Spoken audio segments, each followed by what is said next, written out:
Hello friends, Paracel GS पे आपका स्वागत है।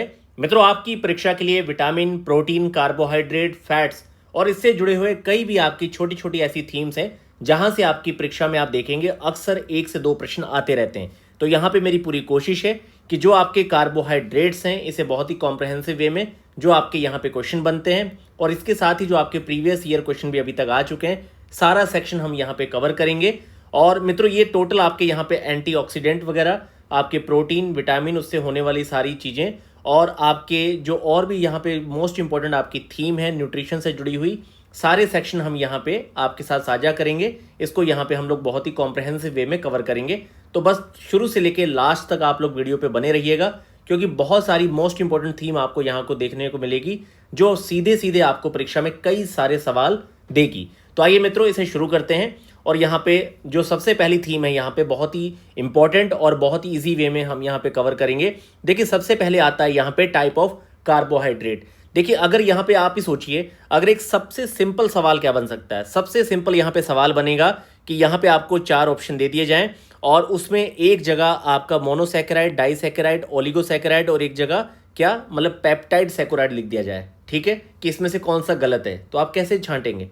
अगर आपको इसके चारों टाइप नहीं पता होंगे तो ये एक सिंपल सा सवाल भी अगर उसे थोड़ा सा मतलब कि उसकी स्पेलिंग को गलत कर दिया जाए, उसका नाम चेंज कर दिया जाए, बस सैकेराइड लिख दिया जाए, आप गलत कर सकते हैं। आपको ये पता होना चाहिए कि टोटल आपके जो कार्बोहाइड्रेट्स है ये आपके यहाँ 4 प्रकार के हैं: मोनोसैकेराइड, डाइसैकेराइड, ओलिगोसैकेराइड और पॉलीसैकेराइड। ठीक है, फिर आपकी सेकंड यहाँ पे क्वेश्चन क्या बनता है कि आखिर जो आपकी नंबर ऑफ शुगर की यूनिट है, शर्करा की इकाइयाँ कितनी होती है। मोनो में 1 है, डाइसैकेराइड में 2 है, ओलिगो में आपकी 3 से 10 है और 10+ आपकी पॉलीसैकेराइड में होती है, जिसमें आप स्टार्च, ग्लाइकोजन और सेलुलोज के एग्जाम्पल को देखते हैं। सबसे ज़्यादा जो यहाँ पे मेन आपका जो सवाल बन सकता है उसे अब आप ध्यान से देखेंगे। देखिए, जो आपका ग्लूकोज, फ्रक्टोज, ग्लैक्टोज है ये किस टाइप का है, तो ये आपका है मोनोसैकेराइड। ठीक है मित्रों, ध्यान से देखिएगा। बाकी जो इसके अलावा आपका जो सेक्शन है इसे आप ध्यान से देखिए। अब आता है डाइसैकेराइड। तो डाइसैकेराइड में क्या आता है? Sucrose, lactose, maltose. ठीक है, इसमें आपकी 2 यूनिट होती है शुगर की। ओलिगोसैकेराइड में आपकी 3 से 10 तक होती है, मतलब 4 भी हो सकती है, 6 भी हो सकती है, पर 10 से कम रहेगी, 10 तक। तो ओलिगोसैकेराइड में आता है रेफिनोज और आपका स्टेचोज आता है। ठीक है, इसके बाद देखिए पॉलीसैकेराइड में आपका स्टार्च है, आपका ग्लाइकोजन है और आपका सेलुलोज है। इसे आप ध्यान से देखिए। अब इसमें एक सिंपल सी बात है, जो आपके सिंपल कार्बोहाइड्रेट है, सरल कार्बोहाइड्रेट, इसमें आपका मोनोसैकेराइड और डाइसैकेराइड आता है, क्योंकि जल्दी ऊर्जा देते हैं ये। ठीक है, और वहीं कॉम्प्लेक्स आपके कार्बोहाइड्रेट में जो जटिल कार्बोहाइड्रेट है ये ओलिगोसैकेराइड या पॉलीसैकेराइड होता है, जो बहुत धीरे धीरे पचता है, फाइबर युक्त रहता है। तो यहाँ पर आपका कार्बोहाइड्रेट के जो प्रकार हैं और इससे जुड़े हुए जो आपके पॉइंट बन सकते हैं, ये तीनों टेबल पे आपको ध्यान देना है। यहाँ से मान के चलिए कि आपका एक सवाल बन सकता है, इसे बहुत ध्यान से देखिए। अब देखिए सवाल कैसे बन सकता है। जैसे यहाँ पे हमारे पास 4 स्टेटमेंट है। पहला कि मोनो जो अनसैचुरेटेड आपका फैट है, ठीक है, ये आपका मित्रों जो आपका पॉइंट है ये फैट से जुड़े हुए हैं। ये हम लोग क्वेश्चन यहाँ पे कवर कर लेते हैं। अभी कार्बोहाइड्रेट वाली जो यूनिट हमने अभी पढ़ी थी, अब इसके साथ ही देखिए हम लोग यहाँ पे फैट से जुड़ा हुआ आखिर क्या आपका यहाँ पे पॉइंट बन सकता है। तो देखिए पहला पॉइंट है कि जो आपका मोनोसैचुरेटेड फैट होती है ये आपकी अनसैचुरेटेड, असंतृप्त फैट में आता है। तो पहला पॉइंट आपका जो है सही है। दूसरा है कि जो पॉली अनसैचुरेटेड आपका जो पॉली अनसैचुरेटेड फैट है ये आपके जो एचडीएल मतलब गुड कोलेस्ट्रॉल होता है उसे बढ़ाता है, तो ये भी पॉइंट आपका सही है। तीसरा है कि जो ट्रांस फैट होते हैं जिसमें वनस्पति तेल या फिर आप डीप फ्राइड जो चीज़ें खाते हैं, ये एलडीएल मतलब बुरे कोलेस्ट्रॉल जो आपका कोलेस्ट्रॉल है इसे डिक्रीज करता है, कम करता है। तो ये गलत है, क्योंकि ये तो बढ़ाता है इन सब चीज़ों को। सैचुरेटेड फैट जो है इसे मॉडरेशन में बहुत ही एक सही अनुपात में कंज्यूम करना चाहिए। मतलब अगर आप महीने में एक बार तले मोमो खा रहे हैं तो ठीक है, अगर आप हर दूसरे तीसरे दिन खा रहे हैं तो आपको समस्या हो सकती है। तो तीसरा स्टेटमेंट छोड़ के बाकी आपके स्टेटमेंट जो है फैट से जुड़े हुए बिल्कुल सही हैं। अगला यहाँ पे सवाल देखिए, इसमें से कौन सा मैच जो है आपका करेक्ट है। पहला ये है कि आपका अनसैचुरेटेड फैट वनस्पति, तो वनस्पति तेल आपको पता है कि ये आपका ट्रांस फैट है, अनसैचुरेटेड फैट आपका नहीं है। सैचुरेटेड फैट में ऑलिव ऑयल नहीं आता, ये भी आपका अनसैचुरेटेड असंतृप्त वसा में आता है। ट्रांस फैट जो है ये पार्शली हाइड्रोजनेटेड ऑयल होते हैं, तो ये वाला पॉइंट आपका जो सही है। और ट्रांस फैट आपकी सेहत के लिए नुकसानदायक होते हैं। तो मित्रों आगे आइए, आगे हम लोग पढ़ते हैं एंटीऑक्सीडेंट। तो आखिर ये होते क्या हैं? तो देखिए जो आपके मतलब कि वे पदार्थ हैं जो फ्री रेडिकल्स मुक्त कणों से होने वाली कोशिकाओं की क्षति से शरीर को बचाते हैं। एक तरह से कोशिका जो है आपकी उसे प्रोटेक्ट करते हैं। ये आपके जो ऑक्सीडेशन की प्रक्रिया के बाद कई सारे आपके जो रेडिकल्स होते हैं उसे ये कोशिकाओं को जो क्षति हो सकती है उसको कम करते हैं। इसलिए कहा जाता है कि एंटीऑक्सीडेंट जो आपकी डाइट है, फ्रूट्स वगैरह ये सारी चीज़ें खानी चाहिए, हरी सब्जियाँ, ठीक है, ग्रीन टी वगैरह, ये सारी चीज़ें आपके लिए सेहत के लिए बहुत अच्छी हैं। अब इसके सोर्स में आपके फ्रूट्स हैं, vegetable, nuts, green tea, whole grain, ये बहुत इंपॉर्टेंट नहीं है। अब यहाँ पे इंपॉर्टेंट चीज़ आती है, आखिर मेजर एंटीऑक्सीडेंट में क्या क्या है। तो देखिए विटामिन सी, ई, ए, ये आपको याद रखना है। विटामिन सी, ई, ए और इसके साथ ही बीटा कैरोटीन जो है ये आपके मेजर एंटीऑक्सीडेंट का पार्ट है। सेलेनियम हो गया, जिंक हो गया, पॉलीफेनॉल हो गया और आपका फ्लैवनॉइड हो गया, ठीक है। ये आपके किसके पार्ट हैं, तो मेजर एंटीऑक्सीडेंट के आपके ये पार्ट हैं जिसे आप बहुत यहाँ पे ध्यान से देखेंगे। तो सोलेनियम है, जिंक है, मैग्नीज है, कॉपर है। अगर यहीं पे आपके सामने एक सवाल बना दिया जाए और यहाँ से आपको कोई भी डिजिट जो है फॉस्फोरस, कैल्शियम, आयरन, आयोडीन जो आपके नॉन एंटीऑक्सीडेंट है, अगर ये यूनिट आपकी यहाँ पे मिक्स कर दी जाए तो आप क्या करेंगे, परीक्षा में आप अपना सवाल गलत कर बैठेंगे। इसीलिए आप बहुत ध्यान से ये जो चारों चीज़ें हैं कौन से आपके ऐसे मिनरल हैं, तो आपका सेलेनियम है, जिंक है, मैग्नीज है, कॉपर, ये चारों आपके एंटीऑक्सीडेंट मिनरल में आते हैं, शामिल होते हैं। ये बात का आप ख्याल रखेंगे। और एक आप पॉइंट ये भी याद रखेंगे, जो आपका आयरन है, लोहा, ये शरीर में कुछ परिस्थितियों में आपकी ऑक्सीडेंट की तरह कार्य कर सकता है, जैसे Fu2 वाले रूप में। बाकी ये शक्तिशाली एंटीऑक्सीडेंट खनिजों में शामिल नहीं किया जाता, ठीक है, ये इसका एक अपवाद है। इसके बाद देखिए, अब जैसे यहाँ पे आपका एक सवाल बनता है कि कंसिडर द फॉलोइंग मिनरल, तो यहाँ पे हमने देखा selenium, copper, zinc, calcium, manganese और मैग्नीशियम। अब आप यहाँ पे बताइए, तो देखिए सेलेनियम आपका है, जिंक है, मैग्नीज है, आपका कॉपर भी है, लेकिन कैल्शियम, मैग्नीशियम जो है ये आपके एंटीऑक्सीडेंट में शामिल नहीं होता। तो ऑप्शन 1, 2, 3, 4 आपका यहाँ पे आंसर हो जाएगा। अगला प्रश्न देखिए, which one of the following is correctly match. पहला क्या है, सेलेनियम जो है आपका नॉन एंटीऑक्सीडेंट है, तो ऐसा नहीं है। पोटेशियम आपका, फिर है कॉपर, तो कॉपर आपका एंटीऑक्सीडेंट में आता है, जबकि कैल्शियम भी नहीं आता। तो आप इसे बहुत ध्यान से पढ़ेंगे। जो यहाँ पे मैंने मिनरल की लिस्ट दी है, ये लिस्ट आपको, और ये जो आपकी विटामिन है ए, सी, ई और आपका बीटा कैरोटीन, ये आपकी तैयार होनी चाहिए, क्योंकि यहाँ से परीक्षा में आपके लिए काफ़ी कठिन सवाल बनाया जा सकता है। बाकी देखिए, अब आपके विटामिन से जुड़े हुए बहुत ही सिंपल से क्वेश्चन, जैसे पहला प्रश्न आपके सामने है कि which one of the following vitamin deficiency diseases correctly match. तो क्या विटामिन B12 से आपका पेलाग्रा होता है, ठीक है, तो ये गलत है। B3 से क्या बेरी है, ये भी गलत है। विटामिन C से स्कर्वी, जो आपके मसूड़ों से खून आता है, स्कर्वी रोग आपका C से, ये आपका सही है। और D से आपका नाइट ब्लाइंडनेस, ये भी गलत है। अगला प्रश्न है कि एक चाइल्ड जो है suffering from the board lack soft bones and delayed bone development deficiency, तो ये आपकी किस चीज़ से होगी, तो ये आपकी विटामिन D से है। अगला आपका है कि कौन सा इसमें स्टेटमेंट जो है वो आपका गलत मैच है। तो देखिए यहाँ पे जो B12 के साथ स्कर्वी को जोड़ा हुआ है, ये विटामिन C से है। बाकी B1 आपका बेरी, K से आपका एक्सेसिव ब्लीडिंग और आपका विटामिन A जो है नाइट ब्लाइंडनेस, ये आपके पॉइंट यहाँ पे सही दिए गए हैं। अगला प्रश्न देखिए, निम्नलिखित में से कौन से ऐसे युग्म हैं जो आपके, ये मैं सारे आपको प्रीवियस ईयर क्वेश्चन भी साथ में प्रैक्टिस करवा रहा हूँ, तो बहुत तेजी से आप इसे देखिए। निम्नलिखित में से कौन सा ऐसा युग्म है जो आपका सही सुमेलित है। तो B3 में आपका पेलाग्रा जो है ये आपका सही स्टेटमेंट है, जबकि B12 स्कर्वी गलत है। B2 से बेरी और B1 जो है आपका, ये आपका जो है यहाँ पेलाग्रा, ये भी गलत है। इसके साथ देखिए सेकंड आपका जो है B1 से बेरी, B2 से आपका चैलियोसिस है, 3 से आपका पेलाग्रा है, B9 से क्या है, मेगालोब्लास्टिक एनीमिया, तो ये वाले पॉइंट भी आपके जो हैं चारों सही हैं। पांचवा आपका प्रोलॉन्ग्ड ब्लीडिंग, ये आपके पांचों स्टेटमेंट यहाँ पे सही हो जाएंगे। विटामिन B12 के संबंध में यहाँ पे स्टेटमेंट है कि ये आपका कंटेन करता है कोबाल्ट को, कई बार पूछा जाता है ये पॉइंट परीक्षा में, तो सही है। ये कॉज करता है आपके किसे, मेगालोब्लास्टिक एनीमिया डिफिशियंसी को। फिर आगे है कि ये आपके रिक्वायर करता है, तो इसमें से आपको छांटना है कि कौन सा स्टेटमेंट गलत है। तो आपका ग्रीन लीफी वेजिटेबल वाला जो है मेजर सोर्स, वो उसका ये स्टेटमेंट आपका यहाँ पे गलत हो जाएगा। इसके बाद देखिए, किस विटामिन की कमी से आपका मेगालोब्लास्टिक एनीमिया होता है। ये आपका विटामिन जो B9 है, फॉलिक एसिड, ये आपका जो है विटामिन की कमी से मेगालोब्लास्टिक एनीमिया जो है होने वाला जो है, सामान्यतः तंत्रिका से संबंधी लक्षण नहीं होते।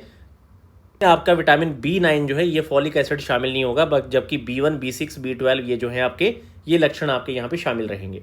इसके साथ देखिए, केवल वसा में घुलनशील विटामिन में आपका कौन सा समूह आता है। तो देखिए आपके वसा में जो घुलनशील है, से याद रखने के लिए सिंपल सा पासवर्ड है। जैसे मान लीजिए यहाँ पे जो मित्रों आपका कीड़ा होता है, कीड़ा जैसे कीट होता है ना, कीट, तो कीड़ा आपका भारी है और ये पानी पे नहीं तैर सकता, लेकिन वसा जो गाड़ी है उस पर ये चल के जा सकता है, ठीक है। तो आप कीड़ा याद रख सकते हैं ताकि ये चारों आपको याद रहे कि वसा में आखिर कौन से हैं। बाकी आपका जल में घुलनशील बीसी होता है, और इसमें भी आपका जो है एक आपको याद रखना, आगे मैंने एक टेबल बना के बताया है कि आखिर बीसी में भी कौन सा एक ऐसा है जो आपका इसके अलावा भी कई जगह बॉडी के ऑर्गन में पाया जाएगा। तो इसे आप बहुत ध्यान से देखेंगे। तो ये वसा और जल वाला प्रश्न आपका कम से कम मान के चलिए कि बिहारी 2 से 3 बार पूछ चुका है, और स्टेट पीसीएस में 16 से 17 बार प्रश्न आ चुका है। तो इस तरह से वसा में घुलनशील विटामिन जो है आपके कौन कौन से हैं, तो कीड़ा पासवर्ड अगर आप याद रखेंगे तो आपको याद रहेगा KEDA, ये वाले सारे आपके सेक्शन जो हैं इसमें वसा में है, और जल में आपका B और C है, ठीक है। इसके बाद देखिए रतौंधी या जो आपका जेरोप्लेथमिया किस विटामिन की कमी से होता है, विटामिन A की कमी से होता है। अगला पॉइंट देखिए मित्रों, प्रोटीन पे आते हैं।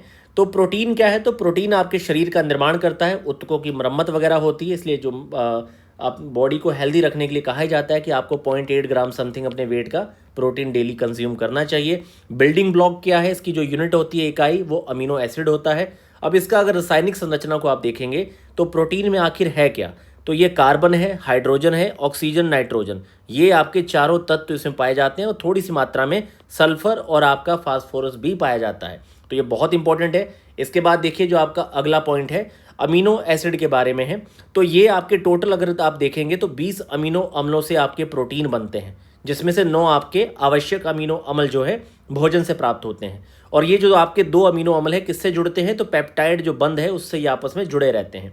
बाकी देखिए प्रोटीन के जो आपके डाइजेशन से जुड़ा हुआ पॉइंट है कि जैसे आपका स्टमक हो गया अमाशय, तो अमाशय में आपको याद होगा हाइड्रोक्लोरिक अम्ल, पेप्सिन और रेनिन आपका निकलता है। वही जो आपका पैंक्रियाज है ये ट्रिप्सिन नाम का आपका प्रोटीन निकालता है, और ये जो ट्रिप्सिन है यही एंजाइम आपका आगे जाके आपकी जो ड्यूडेनम होती है, छोटी आंत की ड्यूडेनम, वहाँ पे आपके पेप्टाइड मतलब प्रोटीन के पाचन में जो प्रक्रिया है उसे पूरा करता है। तो प्रारंभ होती है आपकी स्टमक से और आगे जाके आपकी छोटी आंत के ड्यूडेनम में कंप्लीट होती है, ठीक है। तो ये बहुत इंपॉर्टेंट पॉइंट है पेप्सिन ट्रिप्सिन वाला, ये अक्सर पूछा जाता है। और स्मॉल इंटेस्टिन का मैंने बताया जो ड्यूडेनम है वहीं पर आपके अग्नाशय से जो आपका ट्रिप्सिन जो आता है पैंक्रियाज में, वो आगे आपका पूरे पेप्टाइड को कन्वर्ट करता है, ठीक है। पेप्टोन को पेप्टाइड में प्रोटीन के डाइजेशन की प्रोसेस को आगे बढ़ाता है, और ये प्रोसेस आपकी डाइजेशन की बहुत इंपॉर्टेंट है, बहुत बार पूछी जाती है।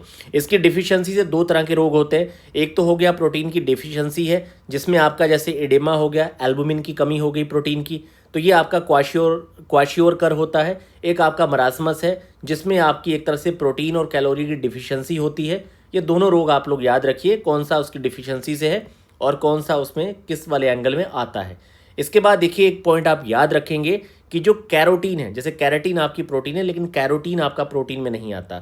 मतलब कि जो आपका कैराटीन है, कैराटीन जिससे बाल नाखून बनते हैं, ये तो प्रोटीन है, पर जो आपका कैरोटीन है CERO वाला, ये आपका प्रोटीन नहीं है, ठीक है। ये अंतर आप लोग याद रखेंगे, क्योंकि अक्सर ये भी आजकल आपका प्रश्न के तौर पे पूछ लिया जाता है। अब देखिए यहाँ पे देखते हैं कि इसका टोटल ह्यूमन बॉडी में कितने टाइप के आपके टोटल यहाँ पे प्रोटीन पाए जा रहे हैं। तो देखिए अगर आप यहाँ पे देखेंगे ध्यान से, तो जो आपका कोलेजन है, तो कोलेजन आपका कनेक्टिंग करता है टिश्यूज़ को, स्किन आपकी अच्छी रखता है, तो कोलेजन को आजकल टैबलेट्स वगैरह भी लोग खाते हैं, टेंडन वगैरह मजबूत रहते हैं।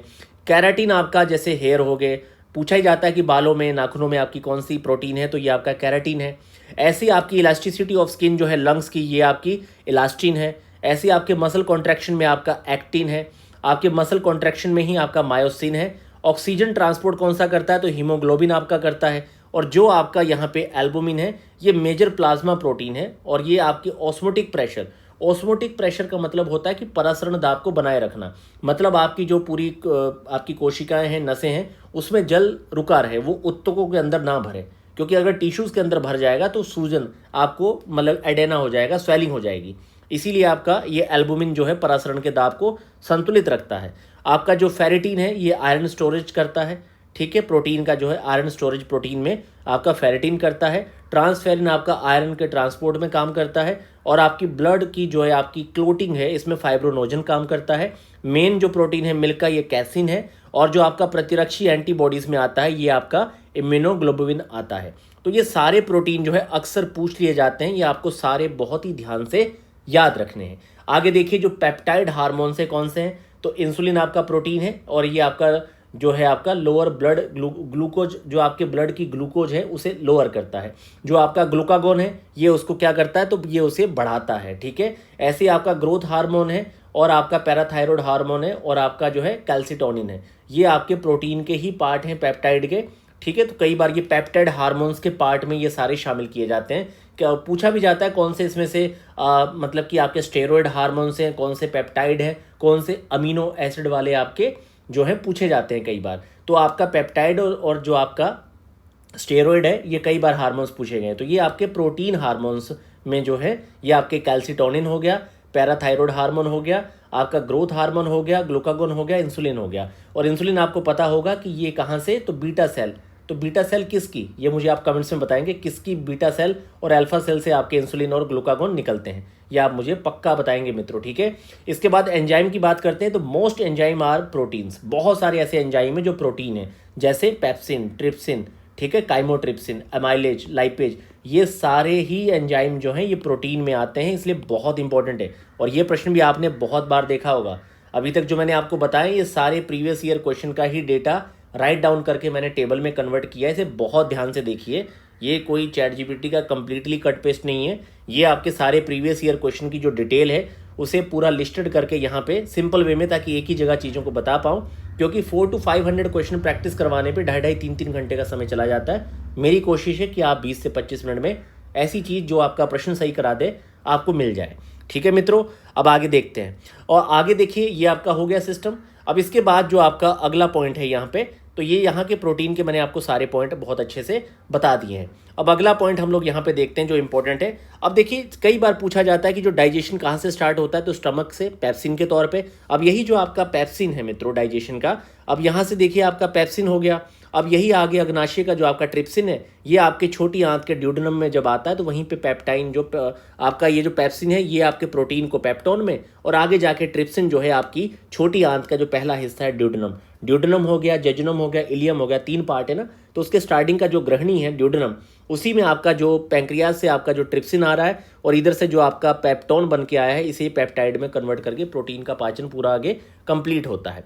कोलेजन क्या है, तो मानव शरीर का सबसे प्रचुर प्रोटीन है। बालों में भैया कैरोटीन पाया जाता है। इसके साथ ही देखिए एल्बुमिन क्या है, तो ये प्लाज्मा प्रोटीन है आपका। अभी मैंने बताया था कि परासरण दाब को संतुलित रखता है ताकि उत्तक में जो टिश्यू है उसमें पानी नहीं भरता, स्वेलिंग नहीं आती। फेरेटिन आपका लोहे का संग्रहण वाला प्रोटीन है। फाइब्रोनोजन आपका रक्त का थक्का बनाता है। इम्यूनोग्लोबुलिन प्रतिरक्षी है, और ये जैसे कुत्ता काटने पे भी आपका जो जख्म है उसकी सफाई इसी इंजेक्शन से होती है, जो आपका इम्यूनोग्लोबुलिन है, क्योंकि मुझे लग चुका है इंजेक्शन, मैं इसलिए आपको बता रहा हूँ। इसके बाद देखिए जो आपका प्रोटीन है ये आपका पेप्टाइड हार्मोन इंसुलिन जो है, इसे याद रखिए। जो ग्लूकागोन है ये भी आपका पेप्टाइड हार्मोन में आता है। जो दूध है इसमें आपका कैसिन हार्मोन है। तो ये वाले पॉइंट जो है आपकी परीक्षा के लिए बहुत ज़्यादा इंपॉर्टेंट है। अब हम लोग यहाँ से आगे बढ़ते हैं। अगला देखिए, मानव शरीर में सबसे अधिक मात्रा में पाया जाने वाला प्रोटीन कौन सा है, तो ये कोलेजन है, ठीक है। बहुत इंपॉर्टेंट क्वेश्चन है, आप इसे याद रखिए। इसके बाद देखिए प्रोटीन और उनके कार्यों का सही मिलान करना है। फेरेटिन आपका क्या करता है, तो ये आयरन का स्टोरेज है। एल्बुमिन आपका ऑस्मोटिक प्रेशर, परासरण दाब की मैंने बात की थी, ताकि ये आपके उत्तकों में पानी ना भरे, तो ये आपका सही है। फैब्रिनोजन आपका ब्लड क्लोटिंग में है। हीमोग्लोबिन ऑक्सीजन को ट्रांसफर करता है। चारों स्टेटमेंट आपके बिल्कुल यहाँ पे सही है। इसके बाद देखिए कौन सा ऐसा प्रोटीन है जो आपका प्रोटीन जो है आपका यहाँ पे प्रोटीन हार्मोन आखिर कौन सा ऐसा जो नहीं है, तो थायरोक्सिन नहीं है। जबकि आपका जो ग्रोथ हार्मोन है, ग्लूकागोन है, इंसुलिन है, ये आपके सारे पेप्टाइड या प्रोटीन हार्मोन्स में आते हैं। प्रोटीन के पाचन के संबंध में कौन सा कथन यहाँ पे गलत दिया गया है, तो पहला स्टेटमेंट है कि प्रोटीन डाइजेशन जो बिगन होता है स्टमक अमाशय से शुरू हो जाता है पेप्सिन के तौर पे, ठीक है। ट्रिप्सिन सेक्रेटेड पैंक्रियाज अग्नाशय से आपका ट्रिप्सिन आता है, जो आपके इसी जो आपका जो स्टमक का जो आपका पेप्सिन है स्टमक का अमाशय का, यही प्रोटीन को पेप्टोन में कन्वर्ट करता है, और यही पेप्टोन आगे जाके पेप्टाइड में कन्वर्ट होता है। जब पैंक्रियाज से आपका जो ट्रिप्सिन है वो कहाँ मिलता है, तो छोटी आंत का जो ड्यूडेनम हिस्सा है वहाँ मिलता है। ये सारी बातें मेरे साथ आप बार बार दोहराइए ताकि आपको याद हो जाए। इसके बाद देखिए पेप्टाइड्स जो हैं ये एक्ट करते हैं आपके स्मॉल, जो मैंने अभी आपको समझाया, छोटी आंत में ड्यूडेनम में। और आगे देखिए जो आपका आगे है स्लाइवरी एमाइलेज जो है इनिशिएट करता है प्रोटीन, तो प्रोटीन ही कार्बोहाइड्रेट का डाइजेशन होता है आपके जो लार होती है आपकी स्लाइवा, ठीक है। अब आगे मित्रों जो पॉइंट हैं आपके, ये नीचे इसकी एक्सप्लेनेशन भी है सारे क्वेश्चंस की, आप बहुत ध्यान से इसे पढ़िएगा। इसके बाद देखिए आपका बात करते हैं प्रोबायोटिक और प्रीबायोटिक और सिनबायोटिक। तो प्रोबायोटिक्स क्या है, तो प्रोबायोटिक जीवित लाभकारी जो है सूक्ष्म जीव हैं जो पर्याप्त मात्रा में सेवन करने पे स्वास्थ्य लाभ जो है आपको प्रदान करते हैं। तो ये आपके प्रोबायोटिक्स क्या हैं? तो ये मतलब कुल मिला के आपका जो प्रोबायोटिक है, जैसे बहुत सारी ऐसी डाइट्स हैं जो आप खाते हैं, जैसे दही वगैरह खाते हैं तो आपकी आंतों में प्रोबायोटिक्स वगैरह बढ़ जाते हैं, जो आपकी सेहत के लिए बहुत अच्छे हैं। और एक तरह से जो आपका प्रोबायोटिक और प्रीबायोटिक का जो कॉम्बिनेशन है, यही मिला के बनता है सिनबायोटिक। ठीक है, जैसे आपका सिनबायोटिक जो है दोनों को मिला के बनता है। प्रीबायोटिक क्या है? तो ऐसे अपाच्य खाद्य पदार्थ हैं जो प्रोबायोटिक्स के विकास में सहायता करते हैं। एक तरह से उसका भोजन है, ये आपके प्रोबायोटिक्स का भोजन ही प्रीबायोटिक है। ठीक है, एग्जाम्पल के तौर पे इंसुलिन आपका जो है प्रीबायोटिक है। आपका गार्लिक हो गया, ओनियन हो गया, बनाना, ओट्स, ये सारे आपके प्रीबायोटिक्स में आता है। ठीक है, आप लोग इसे ध्यान से देखिए। प्रमुख प्रोबायोटिक सूक्ष्म जीव की अगर मैं बात करूं, माइक्रो ऑर्गेनिज्म की, तो बैक्टीरिया में आपका लैक्टोबैसिलस आता है, बिफिडोबैक्टीरियम आता है, आपका स्ट्रेप्टोकोकस थर्मोफिलस आता है, लैक्टोकोकस है, इंटेरोकोकस है, बैसिलस आपका कोएंगुलस है, स्कैरोमाइसिस बोलाइडी आपका जो है यीस्ट। ठीक है, तो यीस्ट हो गया, बैक्टीरिया हो गया, ये आपके किसमें? तो ये आपके प्रोबायोटिक्स में शामिल होते हैं। इसके बाद देखिए नेचुरल सोर्सेज क्या है, तो देखिए कर्ड खाइए, बटर मिल्क छाछ पीजिए, वही सारी चीज़ें जो आप खाते पीते हैं। सिंपली ये आपके प्रोबायोटिक्स को इन्हेंस करती है, मजबूत करती है। मैं चाहता था कि थोड़ा सा आप प्रोबायोटिक, प्रीबायोटिक और सिम्बायोटिक जो है सिंपल डिफिनीशन के लेवल पे आप इसे याद रखें, और थोड़ा सा इसमें जो शामिल होते हैं बैक्टीरिया और यीस्ट, इसका नाम आपको जरूर कम से कम याद रहे, क्योंकि ये आपका प्रश्न जो है परीक्षा में बन सकता है। अब देखिए कार्बोहाइड्रेट्स पे जो आपका सवाल है, जैसे निम्नलिखित में से किस कार्बोहाइड्रेट को दूध की शर्करा कहते हैं? तो ये लैक्टोस है। निम्नलिखित में से कौन सा ऐसा पॉलीसैकेराइड है जो जंतुओं में कार्बोहाइड्रेट के तौर पे भंडारण होता है? तो जंतुओं में कौन सा होता है? आपको पता है, ये है ग्लाइकोजन। इसके बाद देखिए कार्बोहाइड्रेट के संबंध में निम्नलिखित कथनों पर विचार करना है। पहला, जो सेलुलोज पौधों की कोशिका भित्ति का मुख्य घटक है, सही है। ग्लाइकोजन जो है एनिमल स्टार्च के तौर पे सही है। काइटिन जो है वो आपकी आर्थ्रोपोड्स के बाह्य कंकाल को बनाता है, ये भी सही है। मनुष्य सेलुलोज को पाचन कर सकता है? नहीं, मनुष्य पहले समय में किया करता था जब उनकी जो अपेंडिक्स थी काफ़ी बड़ी थी, विकसित अवस्था में थी। बाद में जब मनुष्य ने डाइट चेंज हो गई, तब से हमारा जो अपेंडिक्स बहुत छोटा हो गया। पहले एक विकसित ऑर्गन था, अब वो बहुत ज़्यादा यूज़ नहीं होता। तो ये मनुष्य आपके सेलुलोज का पाचन नहीं कर सकते। ऑप्शन 4 जो है हटा दीजिए, तो आपका 1, 2, 3 जो ऑप्शन है यही सही होगा। मनुष्य में कार्बोहाइड्रेट के पाचन की शुरुआत कौन सा एंजाइम करता है? ठीक है, तो ये आपके लार एमाइलेज टाइलिन से शुरुआत इसकी हो जाती है। आगे देखिए कार्बोहाइड्रेट जो आता है, तो कार्बोहाइड्रेट शरीर की ऊर्जा का प्रमुख आपका स्रोत है, जिसे सैकराइड्स भी कहते हैं। इसमें आपका कार्बन है, हाइड्रोजन है, ऑक्सीजन है। इसका जनरल फॉर्मूला याद रखिए, CH2O, ठीक है, स्क्वायर/N। तो ये आपका फॉर्मूला आपको याद रहना चाहिए। 1 ग्राम कार्बोहाइड्रेट में 4 कैलोरी होती है, 17 जूल के आसपास की टोटल आपकी एनर्जी है। इसके बिल्डिंग में अगर आप देखेंगे तो इसकी सबसे छोटी इकाई मोनोसैकेराइड होती है। ठीक है, तो ये इसका मोनोसैकेराइड, डाइसैकेराइड, ओलिगोसैकेराइड, पॉलीसैकेराइड, ये सारे चारों पॉइंट मैंने आपको बताए थे। अब थोड़ा यहाँ पे बताता हूँ कि सिंपल और आपके कॉम्प्लेक्स कार्बोहाइड्रेट में क्या आएगा। तो देखिए सिंपल वाला मैंने आपको बताया था, कॉम्प्लेक्स भी मैंने आपको बताया था, ओलिगो और आपका पॉलीसैकेराइड जो था ये इसमें शामिल होता है। इसके इंपॉर्टेंट अगर पॉलीसैकेराइड की बात की जाए कि पॉलीसैकेराइड के कौन से प्रकार हैं, मैं ये ऊपर का सेक्शन आपको इसलिए एक्सप्लेन नहीं कर रहा हूँ क्योंकि ये मैं आपको शुरुआत में, सबसे पहले शुरुआत में मैं आपको ये बता चुका हूँ कार्बोहाइड्रेट के कौन से पार्ट्स होते हैं। अब देखिए जो आपका स्टार्च है, ये आपका स्टार्च हो गया, ग्लाइकोजन हो गया, सेलुलोज हो गया, आपकी काइटिन होगी, ये आपके क्या है? पॉलीसैकेराइड हैं। ये बात आप याद रखेंगे और ये काफ़ी ज़्यादा इंपॉर्टेंट है। अब इसकी डिफिशियंसी से आपका वीकनेस वगैरह है, ठीक है, हाइपोग्लाइसीमिया वगैरह जो है आपका, कैटोसिस, ये सारी चीज़ें होती हैं। वहीं एक्सेस होने से क्या हो जाता है? तो इसमें आपकी जो मोटापा वगैरह, ओबीज है, ये सारी चीज़ें, फैटी लीवर वगैरह, ये सब चीज़ें आपकी आती हैं। कई बार ये भी पूछा जाता है ग्लाइसेमिक इंडेक्स आपका किसका हाई है, किसका कम है? तो ग्लूकोज, वाइट ब्रेड, पोटैटो, ये सारी चीज़ों का ज़्यादा है। वैसे इस तरह का प्रश्न के लिए तो आप लोग ऑलरेडी डाइट पे ध्यान देते हैं, तो समस्या नहीं आएगी। अब देखिए बिहार में प्रीवियस ईयर क्वेश्चन क्या क्या पूछे गए, तो सिंपल सा पूछा गया, विटामिन सी को क्या बोलते हैं? स्कॉर्बिक अम्ल बोलते हैं। के को क्या है भैया? के क्या करता है? तो रक्त का थक्का बनाता है। के का और काम क्या है? तो ये भाषा देख लीजिए, यही लिखी हुई थी कमीशन में कि antidote for the anticoagulant poisoning, तो प्रति रक्त स्कंदन जो है विषाक्तता का प्रतिकारक है। आगे देखिए जो विटामिन B12 और विटामिन के है आपका, ये क्या करता है? तो आंतों के जीवाणुओं द्वारा संश्लेषित होता है आपका। ठीक है, तो आप याद रखेंगे कि जो आपका B12 है और जो आपका के है, ये आंतों के जीवाणुओं के द्वारा संश्लेषित होता है। अब मुझे आप बताएंगे कि विटामिन B12, विटामिन के, ये छोटी आंत के द्वारा होता है कि बड़ी आंत के द्वारा? ये मुझे कमेंट्स में आप जरूर बताएंगे और आप प्लीज़ पार्टिसिपेट करिए। जो मैं आपसे सवाल पूछता हूँ जरूर बताइए, क्योंकि ये आपके सबसे मोस्ट इंपॉर्टेंट जो आपके क्रीम पॉइंट है वो यहाँ पे रखे गए हैं। विटामिन D3 ये आपका क्या है, तो ये आपका कोलेकैल्सिफेरॉल, यही पूछा गया था कि भैया इसको क्या, इसकी फुल फॉर्म क्या है। बेसिकली ये पूछी गई थी कि ऑर्गोकैल्सिफेरॉल आपका कौन सा है, तो जो आर्गोकैल्सिफेरॉल होता है ये D2 होता है। तो मैंने सोचा D3 भी आपको बता दें कि ये आपका कोलेकैल्सिफेरॉल होता है। इन दोनों का ये नाम पूछा गया था, फुल फॉर्म पूछी गई थी।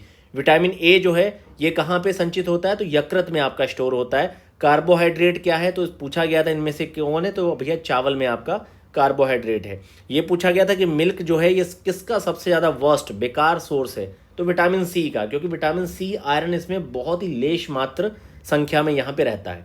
अगला पॉइंट जो कि बहुत फेवरेट है कि फैट सोल्यूबल वाटर सोल्यूबल आपके विटामिन कौन से हैं, तो मैंने आपको बताया था B, C, लेकिन इसमें भी याद रखिए कि बी में आपका जो है B1, B2, B3, B5, 6, 7, 9, 12 ये वाले जो पॉइंट सारे जो हैं आपके जल में घुलनशील हैं। और जो आपका विटामिन सी है एस्कॉर्बिक एसिड, ये BC आपके जल में घुलनशील है। और फैट में मैंने आपको सिंपल पासवर्ड बताया था, कीड़ा, जो कीड़ा होता है ना, जैसे कीड़े होते हैं, तो कीड़ा जो फैट है मोटी लेयर उस पर चल के जा सकता है, डूबेगा नहीं पानी में, तो फैट पे चलेगा वसा में, तो कीड़ा बना लीजिए, आपको याद रहेगा। इसके बाद देखिए मित्रों, अब ये आपके प्रीवियस ईयर क्वेश्चन यहाँ पे कई बार इस तरह के पूछे गए हैं कि जल में घुलनशील विटामिन, तो आप जानते हैं। और देखिए यही बहुत सिंपल है, जब आपको ये पता चली गया है कि जल में और इसमें कौन सी है, तो ये सवाल आपको सॉल्व करने में कोई मेहनत नहीं आएगी। इसके बाद देखिए ये प्रश्न है आपका कि लीवर में भंडारित होता है, क्या भंडारित होता है लीवर में, तो ऑप्शन था, और इसमें से जो आपका आंसर है वो यही है कि जो यकृत है शरीर की सबसे बड़ी ग्रंथि है, और शरीर का अधिकांश जो जैव रासायनिक क्रियाएं हैं वो इसी में आपकी होती है। तो यकृत में संग्रहित होने वाले विटामिन कौन से हैं, ठीक है, तो यकृत में आपके संग्रहित होने वाले विटामिन जो हैं A है, D है, E है, K है, और विटामिन B12 भी है। ये बात आप याद रखेंगे कि एकमात्र जल में घुलनशील होने वाला जो विटामिन है वो यकृत में भी आपका संग्रहित होता है, जबकि आपका ये जल में घुलनशील विटामिन में आता है आपका जो B12 है, ठीक है। लेकिन इसी के साथ आप लोग याद रखेंगे, बहुत ज़्यादा महत्वपूर्ण है कि आपके जो वसा में आपके जो घुलनशील हैं उसके साथ साथ B12 ऐसा है जो लीवर में भी संग्रहित होता है। इसलिए ये जो मैंने आपका पासवर्ड बनाया था कीड़ा प्लस B12, ये लीवर स्टोर्ड आपके विटामिन है। ये बहुत मोस्ट इंपॉर्टेंट पॉइंट है, या आप इसे याद रखिए, ये आपका परीक्षा में एक सवाल गलत करवा देगा, ठीक है। तो फैट सोल्यूबल में आपका जो है यकृत में संग्रहित है, और ये जो आपके B कॉम्प्लेक्स और C है ये आपके यकृत में नहीं होते शामिल। बस आपका कौन सा, तो ये B12 जो है, और यकृत में वर्षों तक संग्रहित रहता है आपका B12। तो ये पॉइंट आप लोग याद रखेंगे। इसके बाद देखते हैं जो मैक्रो और माइक्रो न्यूट्रिएंट्स होते हैं, कई बार इस पे सवाल आया है, कई बार इसकी क्वांटिटी के आधार पे आया है। अगर आपको 4 ऑप्शन दे दिए जाएं, कहा जाए कि भाई calcium, magnesium, iodine, zinc, iron, ऐसे 5 पॉइंट दे दिए जाए, कहा जाए सबसे ज़्यादा क्वांटिटी किसकी है बॉडी में, ये प्रश्न पूछा गया है यूपीएससी में, यूपी पीसीएस में।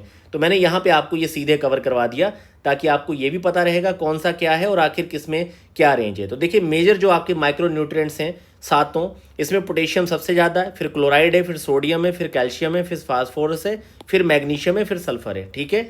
इसके बाद देखिए जो छोटे वाले हैं इसमें आपका आयरन जो है 8 से 18 है, ठीक है। फिर जिंक आपका 8 से 11 है। तो पहले आयरन है, फिर जिंक है, फिर फ्लोराइड है, मैग्नीज है, कॉपर है, आयोडीन है, सोलेनियम है, आपका क्रोमियम है, और मोलिब्लेडनम है, कोबाल्ट है। ये एक रेंज है इसकी घटते हुए मात्रा के क्रम पे, क्योंकि ये पूछा गया सवाल है, अपने आप में टफ है, पर जब आप इस टेबल को बार बार स्क्रॉल करेंगे तो आपके लिए बहुत आसान हो जाएगा इस प्रश्न को ईजिली करने के लिए। बाकी इसके साथ ही साथ मैंने जो इसके मेन फंक्शन है सारे न्यूट्रिशन के सारे आपको यहाँ पे दे रखे हैं। पोटेशियम क्या करता है, तो मेंटेन करता है फ्लूइड बैलेंस को, ठीक है, मसल फंक्शन को।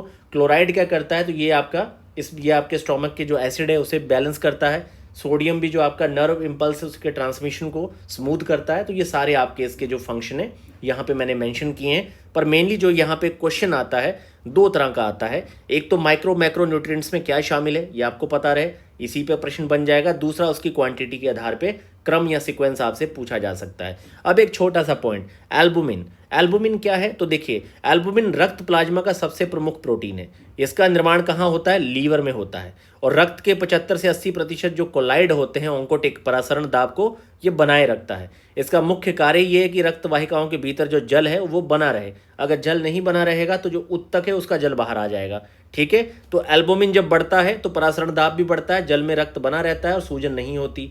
अब एल्बुमिन घट गया, परासरण दाब घट गया, जल में उत्तक जो है जल उत्तकों में चला जाएगा और सूजन जो है एडेमा आपका हो जाएगा। तो ये पॉइंट आप याद रखेंगे। तो मित्रों यहाँ पे मेरी पूरी कोशिश थी कि सारा डेटा और फैक्ट्स मैं आपके सामने शेयर कर दूं ताकि आप इसे बहुत ध्यान से कर पाएं, तो आप इसे बहुत अच्छे से देखिए। बाकी एक सवाल आपका ये भी बनता है, जो आपके विटामिन हैं इससे जुड़ा हुआ आपकी जो बीमारियां हैं ये पूछी जाती हैं। जैसे ए से आपका रतौंधी हो गया, जैरोफथेलमिया हो गया। ऐसे ही आपका B1 से आपका बैरी है, वृद्धि रुकना। B2 से आपका किलोसिस है, ठीक है, जैसे होठों की दरार। देखिए B3 से आपका पेलाग्रा है, चर्म रोग, ठीक है, दस्त, मानसिक विकार भी रहते हैं। B5 से आपका चर्म रोग हो गया। B6 से आपका रक्त की क्षीणता है, ठीक है, चर्म रोग और आपकी पेशीय ऐंठन। B7 से भी आपका बालों का झड़ना, चर्म रोग है। B9 फॉलिक अम्ल से आपकी रक्त की क्षीणता, कुंठित वृद्धि। B12 आपको पता ही है, तंत्रिका की गड़बड़ी और जो आपकी रक्त क्षीणता है ये आपके B12 से जुड़ी हुई है। C से आपके मसरूड़ों में खून आना, स्कर्वी। D से आपका रिकेट्स है, बच्चों में ऑस्टियोमलेशिया बड़ों में होता है और बच्चों में रिकेट्स होता है। विटामिन E जो है ये जनन क्षमता की कमी आती है। और आपका विटामिन जो K है, रक्त का थक्का ना बनना, ये आपके इससे जुड़े हुए हैं। नीचे आपके इसके सारे नाम भी दिए गए हैं क्योंकि अक्सर इसके जो है नाम भी पूछे जाते हैं। जैसे विटामिन A को रेटिनोल कहा जाता है, B1 को थाइमिन कहा जाता है, B2 को राइबोफ्लेविन है, B3 आपका नियासिन है और B5 क्या है तो पेटोथिक हो गया आपका। B6 में क्या है, पायरोडॉक्सिन हो गया आपका। और B7 में आपका बायोटीन है। B9 में आपका फॉलिक एसिड है। B12 आपका कोबालमिन है। C आपका एस्कॉर्बिक एसिड है। कैल्सीफेरोल D है। और इसमें भी आपका पूछा गया था कि भैया D2 क्या है, D3 क्या है। तो D2 मैंने आपको बताया था ऑर्गो कैल्सीफेरोल होता है।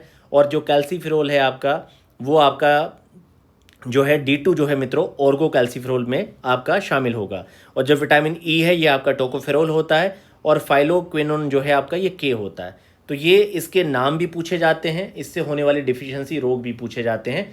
तो इस तरीके से ये आपका nutrition, vitamin, protein, carbohydrate, fat का जो यहाँ पे पॉइंट है यहाँ पे कवर हो जाते हैं। मुझे पूरी उम्मीद है कि आप इसे बहुत ध्यान से देखेंगे तो आप परीक्षा में आने वाले अपने 2 से 3 सवाल सही कर लेंगे। मित्रों पैरासोल जीएस को जरूर सब्सक्राइब करें। बाकी रंग बिरंगी पीपीटी फाइल के चक्कर में मत पड़िएगा।